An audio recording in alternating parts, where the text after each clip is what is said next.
And welcome to the New Inventors. I'm James O'Loughlin. Tonight, we'll see an invention that removes the need for women who walk to work in sneakers to carry an extra pair of shoes with them. Also an engine that could reduce your petrol cost to zero, that's zero, and a provocative idea that could bring advertising to a river or harbour near you. On our panel tonight is a business innovator, a professional engineer and an inventor. But that's not three people, that's just the first guy. He's all of those things. His name is Roger LaSalle. Roger? Thanks, James, and great to be here. Returning to our panel is journalist and inventor Christine Caninmonth. Christine. Hi, James. And for the first time, we welcome from the world of advertising creative director Simon Collins. Just in case you're wondering, that's Simon with one eye in his name and two in his head.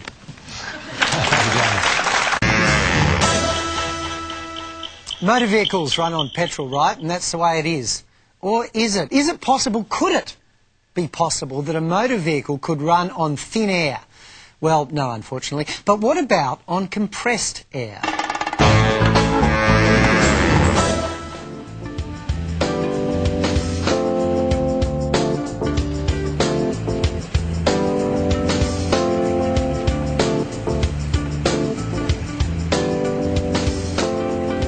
I did develop a rotary piston engine that is driven by air instead of petrol. My engine is different from the others because it's got very few parts, resulting in less friction and better efficiency. Speed and torque are controlled by an air valve. It's very economic because the minute you take the foot off the accelerator, the engine will stop. Air engine can be used in places such as mining, places where there is a fire hazard, where an internal combustion engine cannot be used. The air engine is good for any indoor use because it doesn't create any pollution. Please welcome Angelo Di Pietro. Angelo. How are you? Now, the compressed air cylinder is in here. The air runs up around here, yes, and into the engine. Into the engine, yeah. And we simply got the indicator there simply to show that it requires very minimum compression to overcome the friction. And this is what's inside there, isn't it? That's the engine. That's the one looks in there, yes. Okay, can you start her up for us? Yes, sure. Let's see.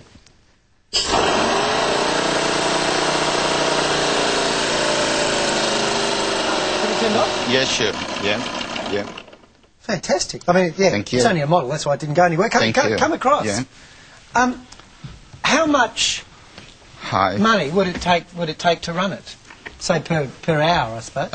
On the burden carrier, 15 cents for 3.2 kilometers. And what would the engine cost? Around $5,000 to build one engine. That is for the prototype. When we go into production, will be much, much cheaper. Okay, $5,000. We estimate something around $500. $500? Yeah. What do you think, Simon?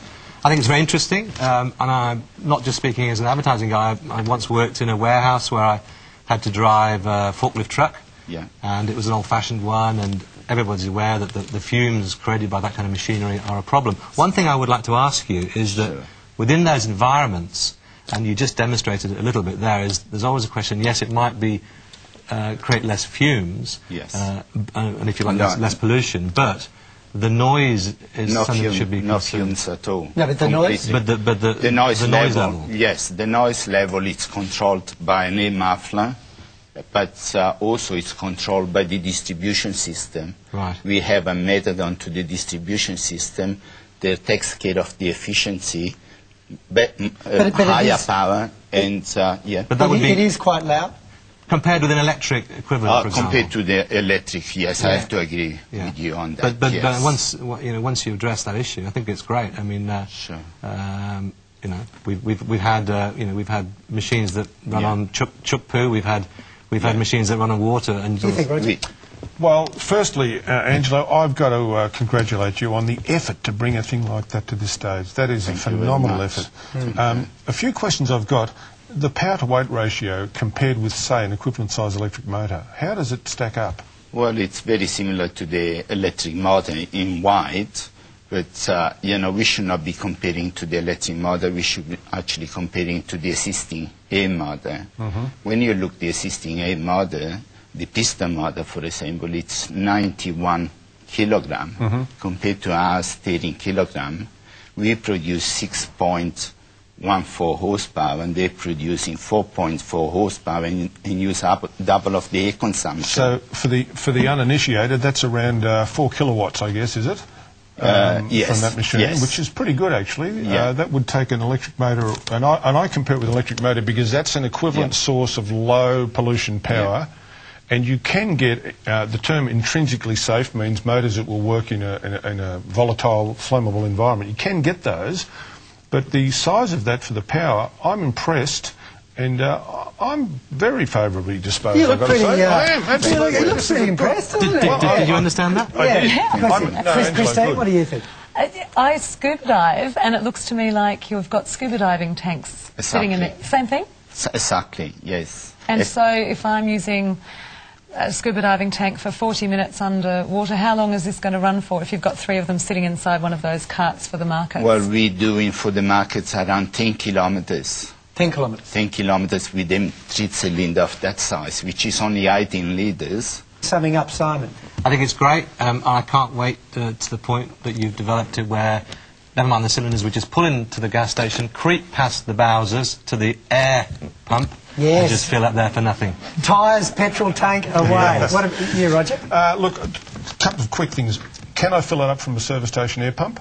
Is the pressure sufficient? No, that pressure won't be sufficient. Just summing up. It's 3-stage compressor understood. you have to have. Okay, look, in general, I'm impressed. I think there's a potential great opportunity for you here. Thank you very much. Christine. Good luck to you. I love it. I think it's great. It's clean, it's quiet, and it's cheap to run. Can't lose. Yes, and there's a heck of a lot of Texans out there going, uh-oh.